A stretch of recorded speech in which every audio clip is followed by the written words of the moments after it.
तो हम इस टॉपिक पे करेंगे मल्टीप्लिकेशन ऑफ मैट्रिक्स। तो एनसीईआरटी के अकॉर्डिंग इसकी डेफिनेशन क्या है? The product of two matrices A and B is defined if the number of columns of A and number of rows of B are equal. मतलब जो ए का column होगा B का रो होगा इक्वल होना चाहिए। पहली कंडीशन ये दी हुई है। लेट ए मैट्रिक्स ये दी हुई है of order m cross n और बी मैट्रिक्स ये दी हुई है of order n cross p।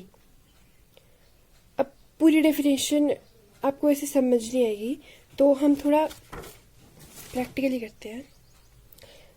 Definition के अकॉर्डिंग ए ये दिया हुआ था of order m cross n और b ये दिया हुआ था of order n cross p। तो पहली कंडीशन वो क्या बोल रहा है कि a का कॉलम और b की रोज सेम होनी चाहिए। देखो इसका कॉलम, इसमें n कॉलम्स है और इसमें n रोज है, ये दोनों सेम है। तो पहली कंडीशन यही है हमारे पास कि ये दोनों सेम होने चाहिए, तभी मल्टीप्लाई हो पाएगा। और जो हमारे पास रिजल्टेंट मैट्रिक्स आएगा सी मैट्रिक्स, इन दोनों को मल्टीप्लाई करके उसका ऑर्डर होगा m क्रॉस p। देखो ये m क्रॉस n था a का ऑर्डर और n क्रॉस p था b का ऑर्डर। हमारे पास ये सेम है, तो हमारे पास फाइनल ऑर्डर बन जाएगा m क्रॉस p। फिर हम इसे एक एग्जाम्पल से समझते हैं कि एक्चुअली हमें मल्टीप्लाई करना कैसे है। तो ए मैट्रिक्स दी हुई है हमारे पास 2 4 ऑर्डर 2 क्रॉस 1, बी मैट्रिक्स दी हुई है 1 2 1 क्रॉस 2। ये मैंने खुद अपनी मर्जी से कोई भी मैट्रिक्स दे दी है जस्ट टू एक्सप्लेन। तो इसके नंबर ऑफ कॉलम्स कितने हैं 1, इसके नंबर ऑफ रोज कितनी है 1। तो मतलब ये पॉसिबल होगा। देखो मल्टीप्लिकेशन में शुरू में आप थोड़ा सा कंफ्यूज हो सकते हो, पर एक बार समझ आ जाए तो वो काफ़ी ईजी है। तो शुरू में समझने के लिए आप स्टेप वाइज कर सकते हो। स्टेप 1 हमें क्या ऑर्डर देखना है, 2 क्रॉस 1 इसका ऑर्डर है, 1 क्रॉस 2 इसका ऑर्डर है। ये चीज़ हमेशा सेम होनी चाहिए। जो हम ऐसे करके कट करेंगे डायगनल, ये वाली चीज़ सेम होनी चाहिए। और जो दूसरा डायगनल है वो रिजल्टेंट मैट्रिक्स का ऑर्डर होगा। हमारे पास जो ये चीज़ बची 2 क्रॉस 2, ये रिजल्टेंट मैट्रिक्स का ऑर्डर होगा। अब स्टेप 2 में हम एक रफ मैट्रिक्स बनाएंगे। 2 क्रॉस 2 की थी, तो हम 2 क्रॉस 2 की एक रफ मैट्रिक्स लिख देंगे यहाँ पे A11 A12 A21 A22। इसका ऑर्डर 2 क्रॉस 2 है, ठीक है। फिर स्टेप 3 आता है multiplication of elements and addition. अब फाइनल स्टेप आता है जो मेन स्टेप है, जिससे हमारे पास रिजल्टेंट आंसर आएगा। हमने ये A लिखा, A मैट्रिक्स ही है, B मैट्रिक्स लिखा। अब क्या करेंगे, देखो जब हम A11 एलिमेंट निकाल रहे हैं तो क्या करेंगे, फर्स्ट रो और फर्स्ट कॉलम लेंगे। इसकी फर्स्ट रो ये है, रो 1 रो 2, ये रो 2 है। इसमें कॉलम, ये कॉलम 1 है और ये कॉलम 2 है। तो जब हम 1 1 ले रहे हैं तो रो 1 और कॉलम 1, पहले वाली की रो और दूसरे वाले का कॉलम, पहले वाले की रो में 2 है और दूसरे वाले के कॉलम 1 में 1 है। इन दोनों को मल्टीप्लाई किया, 2 1 ज़ा 2, तो ये आ गया हमारे पास A11। अब A12 के लिए क्या करेंगे, इसकी फर्स्ट रो और इसका सेकंड कॉलम, इसकी फर्स्ट रो है 2, इसका सेकंड कॉलम है 2, दोनों को मल्टीप्लाई किया, 2 2 ज़ा 4। अब A21 के लिए सेकंड रो और फर्स्ट कॉलम, सेकंड रो का ये एलिमेंट, फर्स्ट कॉलम का ये एलिमेंट, 4 1 ज़ा 4। और A22 सेकंड रो पहले का, सेकंड कॉलम दूसरे का, सेकंड रो 4, सेकंड कॉलम 2, 4 2 ज़ा 8। अब हम मल्टीप्लिकेशन को समझने के लिए थोड़े और क्वेश्चंस करते हैं। तो हम कर रहे हैं एनसीईआरटी का एग्जाम्पल नंबर 12, ठीक है। एनसीईआरटी के एग्जाम्पल नंबर 12 खोल देना। ए और बी मैट्रिक्स दिए, इन दोनों को मल्टीप्लाई करना है। तो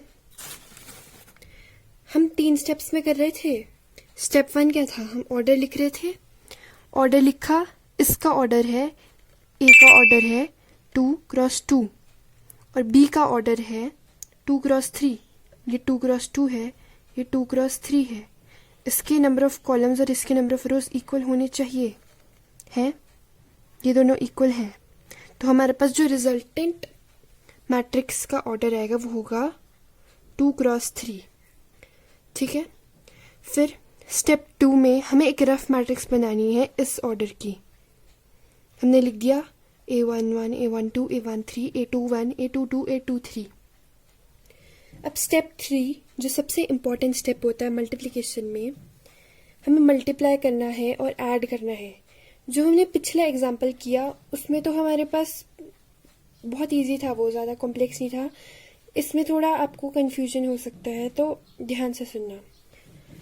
अब हम क्या बोल रहे हैं, सबसे पहले हम लिख देते हैं यहाँ पे, ये रो 1 है, ये रो 2 है, C1, C2, C3। जब हम मल्टीप्लिकेशन करते हैं, जो पहली मैट्रिक्स होती है हम उसकी रोज कंसिडर करते हैं और जो सेकंड की होती है उसकी कॉलम्स। तो अब हम A11 पे आएंगे। A11 मतलब फर्स्ट रो और फर्स्ट कॉलम। फर्स्ट रो इसकी लेंगे, फर्स्ट कॉलम इसका लेंगे।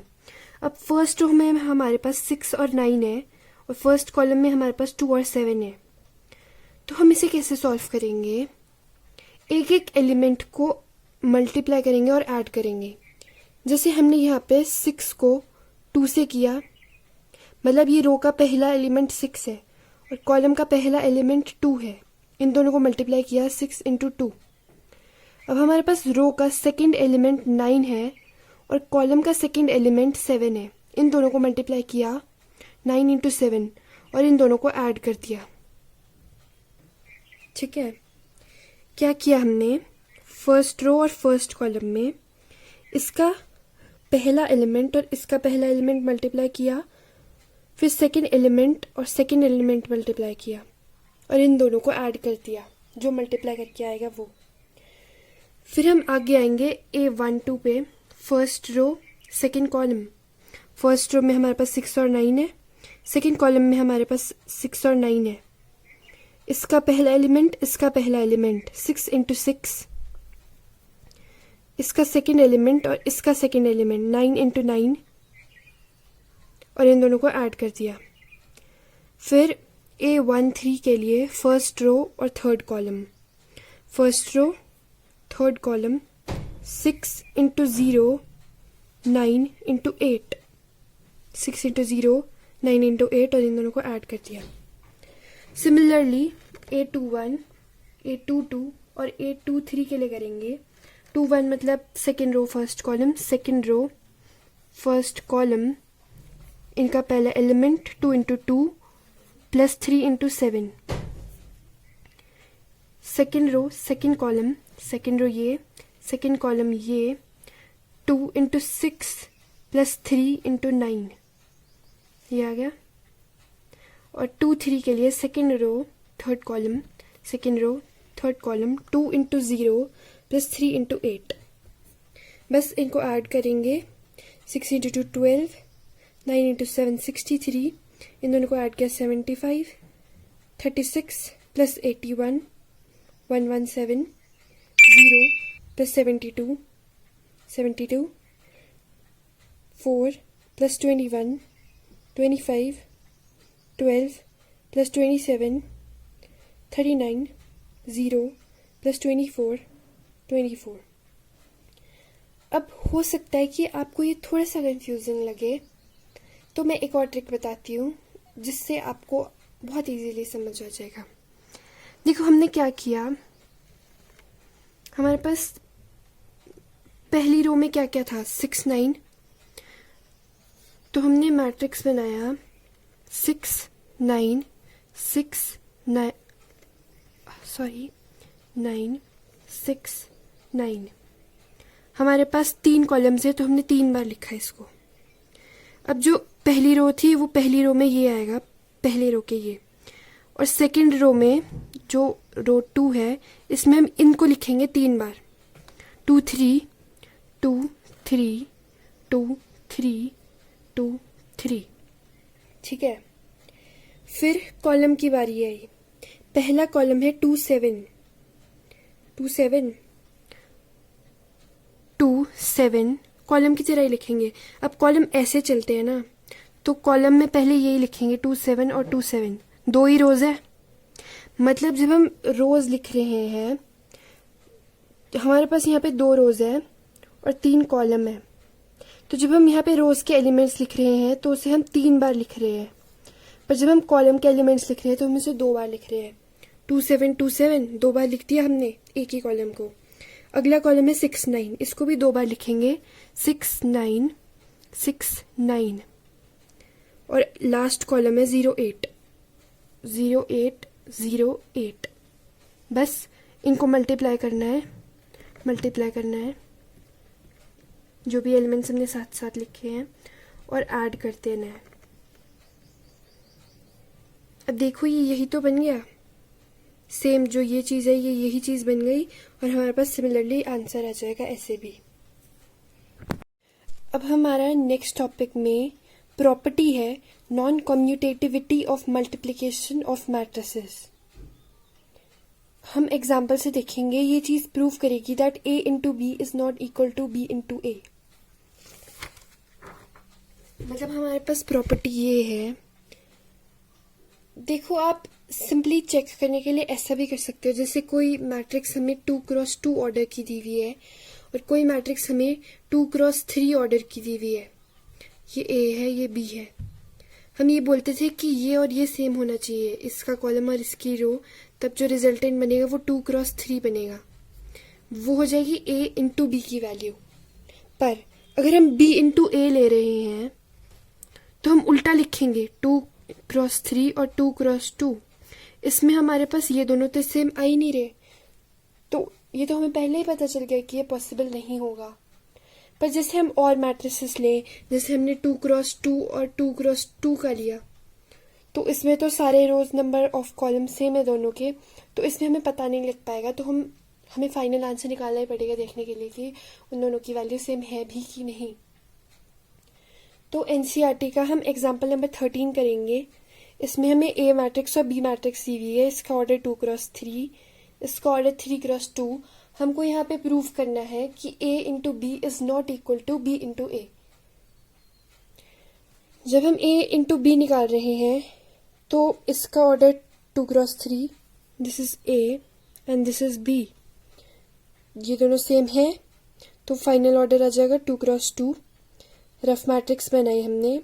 जब हम मल्टीप्लाई कर रहे हैं तो row 1 row 2, this is column 1 and column 2। अब 1 1 के लिए first row first column, first row first column, एक एक एलिमेंट करके लेंगे और ऐड करेंगे। इसका पहला एलिमेंट 1 है, कॉलम का पहला एलिमेंट 2 है, 1 इंटू 2। सेकेंड एलिमेंट इसका -2 है, इसका सेकेंड एलिमेंट 4 है, -2 इंटू 4। इसका लास्ट एलिमेंट है 3, इसका लास्ट एलिमेंट है 2, 3 इंटू 2। ठीक है, इसको सॉल्व करा, 2 - 8 + 6, ये 0 आ गया। फिर A1 2 के लिए first row second column, first row second column, similarly 1 into 3 plus -2 into 5 plus 3 into 1। ठीक है, फिर नीचे आए A21 पे second row first column, second row this first column, एक एक एलिमेंट लेंगे, 4 इंटू 2, सॉरी -4, माइनस भी है यहाँ, -4 into 2 plus 2 into 4 plus 5 into 2। और 2 के लिए second row second column, -4 into 3 plus 2 into 5 plus 5 into 1। तो ये सॉल्व करेंगे तो हमारे पास ये आ जाएगी, हमारे पास मैट्रिक्स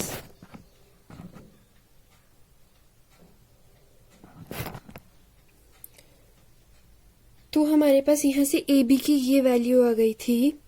अब हम बी ए फाइंड करेंगे। बी ए में बी का ऑर्डर है 3x2 और ए का ऑर्डर है 2x3। ये दोनों सेम है तो हमारी जो रिजल्टेंट होगी उसका ऑर्डर होगा 3x3। ये हमने लिख दी 3x3 की एक रफ मैट्रिक्स। अब हम एक एक करके एलिमेंट्स करेंगे। जब हम 1 1 ले रहे हैं तो फर्स्ट रो, देखो हम यहाँ पे रोज लिख लेते हैं, this is row 1, this is row 2, this is row 3, this is column 1, column 2, column 3। अब फर्स्ट रो और फर्स्ट कॉलम, फर्स्ट रो ये है, फर्स्ट कॉलम ये है, एक एक एलिमेंट करेंगे। इसका पहला एलिमेंट इसका पहला एलिमेंट 2 इंटू 1, नेक्स्ट एलिमेंट 3, इसका भी next into -4, 2 into 1 plus 3 into -4, 1 2 के लिए first row second column, first row second column 2 into -2 plus 3 into 2, फिर 1 3 के लिए first row third column 2 into 3 plus 3 into 5 हो गया। नीचे आएंगे second row first column 4 into 1 plus 5 into -4, next element 2 2 है ये और ये लेंगे 4 इंटू -2 प्लस 5 इंटू 2, A2 3 के लिए ये और ये 4 इंटू 3 प्लस 5 इंटू 5, 3 1 के लिए थर्ड रो और फर्स्ट कॉलम, थर्ड रो ये है फर्स्ट कॉलम ये है 2 into 1 plus 1 into -4, 2 into -2 plus 1 into 2, 2 into 3 plus 1 into 5। मतलब इस ऑर्डर के हिसाब से चलना है। जब हम ये ले रहे हैं तो हम ये लेंगे रो और ये लेंगे कॉलम, ठीक है। इसे सॉल्व किया हमने जब, तो हमारे पास ये आंसर बना। अब हम क्लियरली देख सकते हैं कि ए बी ये है और बी ए ये है। पहली बात तो इसका ऑर्डर सेम नहीं है, तो हम सिंपली वैसे भी कह सकते हैं कि A B is not equals to B A. And दूसरी चीज़ हम ये देख रहे हैं कि अगर इनका ऑर्डर सेम होता बी, पर इनके एलिमेंट्स तो अलग अलग है, वैल्यूज अलग अलग है, तो हमने ये चीज़ प्रूव कर दी। अब हमारे पास नेक्स्ट टॉपिक में है properties of multiplication of matrices. पहली प्रॉपर्टी है एसोसिएटिव लॉ। एसोसिएटिव लॉ बोलता है for any 3 matrices A, B and C we have AB into C is equals to A into BC whenever both sides of the equality are defined। ठीक है। Second है distributive law for any matrices A, B and C। तो A bracket में B into B plus C को हम लिख सकते हैं A B plus A C। Similarly हम ये ऐसे लिख सकते हैं। थर्ड है हमारे पास एग्जिस्टेंस ऑफ मल्टीप्लिकेटिव आइडेंटिटी। ये बोलती है I A is equals to A I is equals to A, जहाँ पे हमारे पास जो A है वो it will be N E square matrix. ठीक है। अब हम नेक्स्ट करेंगे एग्जाम्पल नंबर 16। हमें 3 मैट्रिक्स दिए हुए हैं A, B और C। हमें ये चीज़ निकालनी है और ये प्रूफ करना है, मतलब एसोसिएटिव लॉ प्रूफ करना है। तो सबसे पहले हम देख रहे हैं कि जो हमारे पास A, B और C के ऑर्डर है हमने यहाँ लिख दिए। 3x3 इसका है, B का ऑर्डर है 3x2, C का ऑर्डर है 2x4। तो सबसे पहले हमें A, B इंटू C निकालना है, तो सबसे पहले A इंटू B करना पड़ेगा। अब A का ऑर्डर है 3x3, B का ऑर्डर है 3x2, ये दोनों सेम है, तो रिजल्टेंट ऑर्डर हो जाएगा 3x2। 3x2 की रफ मैट्रिक्स लिख दी, इसका ऑर्डर 3x2 है। अब हम मल्टीप्लाई करेंगे। First row first column A11 के लिए 1 into 1 plus 1 into 0 plus -1 into -1। A12 के लिए first row second column 1 into 3 plus 1 into 2 plus -1 into 4, ये आ गया। फिर A21 के लिए second row first column, second row ये है, फर्स्ट कॉलम ये है, 2 इंटू 1 प्लस 0 प्लस 3 इंटू -1।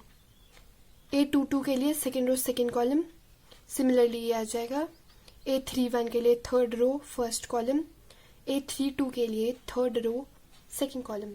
तो हम ये सॉल्व करेंगे सारा, तो हमारे पास AB की वैल्यू ये आ गई।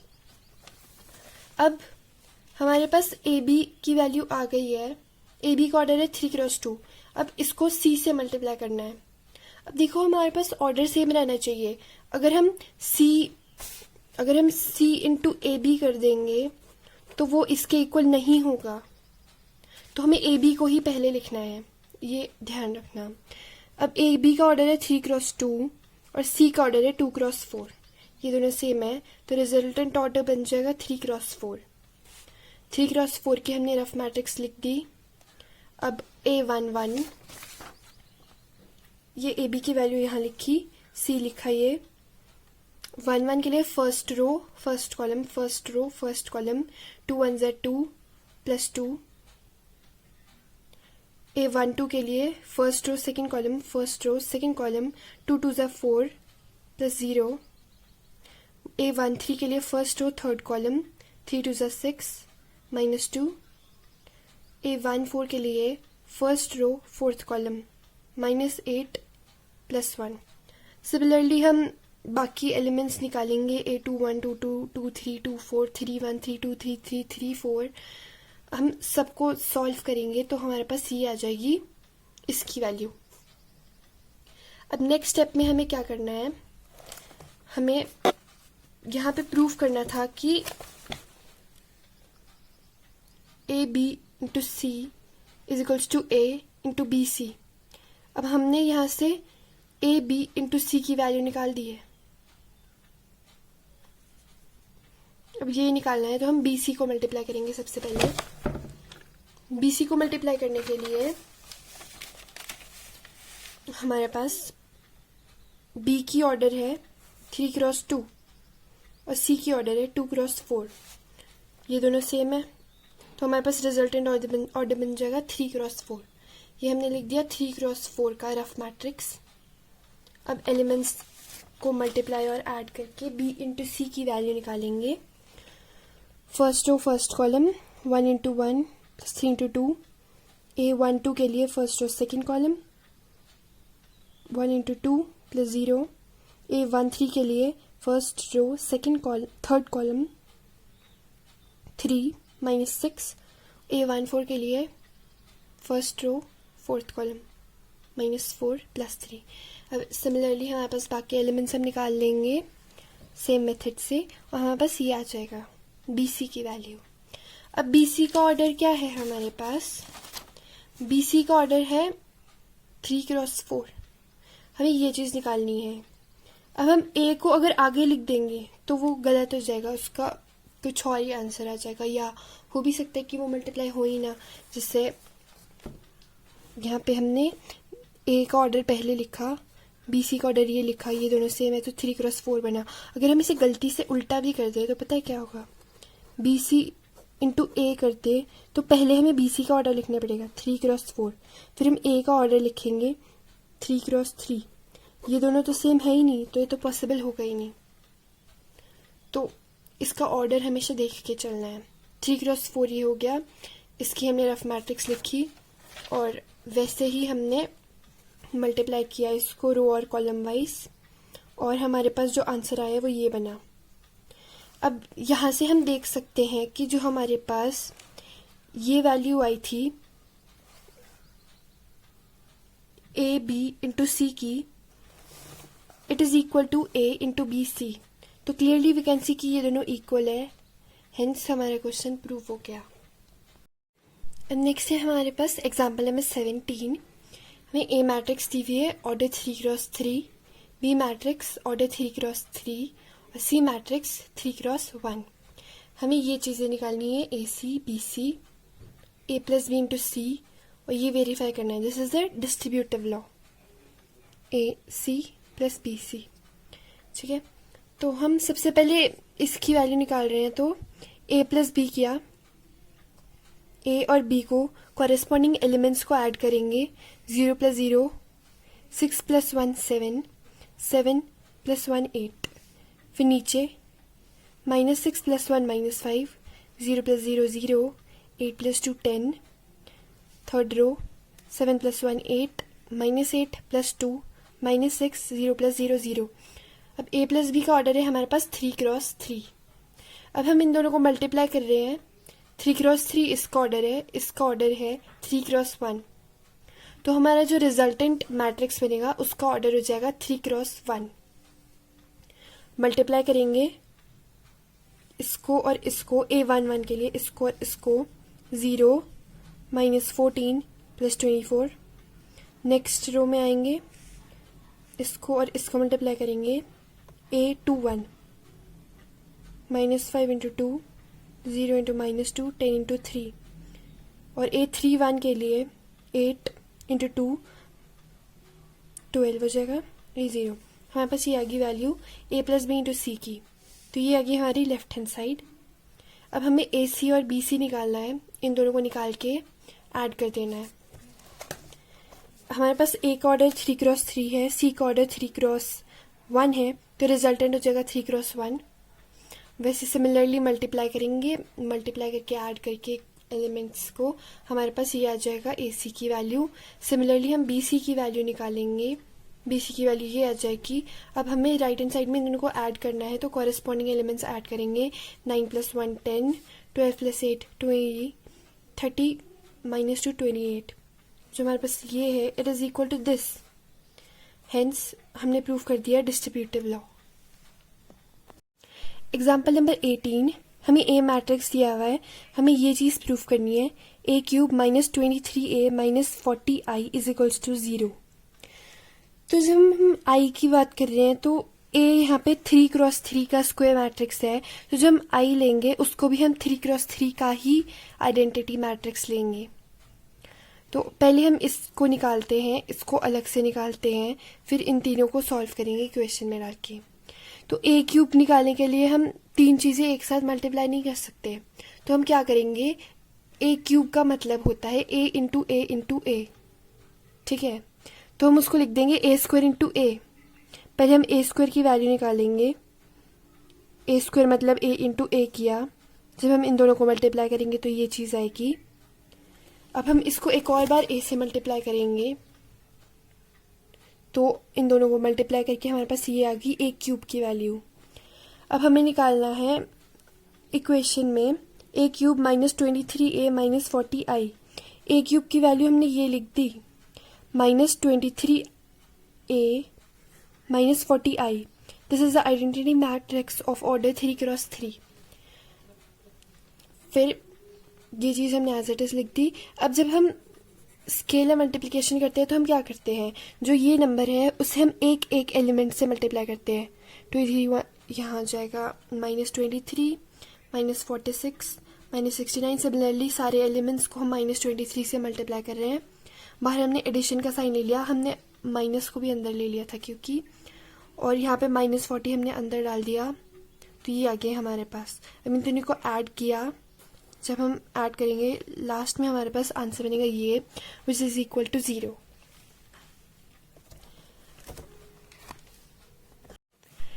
Example number 19, in a legislative assembly election, a political group hired a public relations firm to promote its candidate in 3 ways: telephone, house calls, and letters. The cost per contact is given in matrix A. 40 telephone का लिया cost per contact, 100 लिया house call का, 50 लिया letter का। The number of contacts of each type made in 2 cities X and Y is given by, तीनों का ये ले लिया कॉस्ट हमने। अब हमें टोटल अमाउंट निकालना है, तो टोटल अमाउंट के लिए क्या करेंगे, हम सिंपली इन दोनों को मल्टीप्लाई कर देंगे, क्योंकि this is for cost per contact and this is number of contacts of each type. तो टोटल निकालने के लिए तो हम इन दो को डायरेक्टली मल्टीप्लाई करेंगे। पर यहाँ पे हमें एक चीज़ का ध्यान रखना पड़ेगा, जैसे हमारे पास A का ऑर्डर 3x1 है और B का ऑर्डर 2x3 है, ये दोनों सेम नहीं आ रहे हैं ऐसे, मतलब AB will not be defined. पर अगर हम BA निकालेंगे तो 2x3 और 3x1 है, ये सेम है, तो 2x1 रिजल्टेंट आ जाएगा, मतलब हमें BA निकालना होगा। अब हम दो चीज़ों को मल्टीप्लाई करके कॉस्ट निकाल रहे हैं, तो वैल्यू तो उसकी वही रहेगी, ऐसे वो डिफाइन नहीं होगा, तो हम BA की वैल्यू निकालेंगे। तो इसको सॉल्व करेंगे हम, तो ये चीज़ बनेगी और हमारे पास ये आ जाएगा आंसर।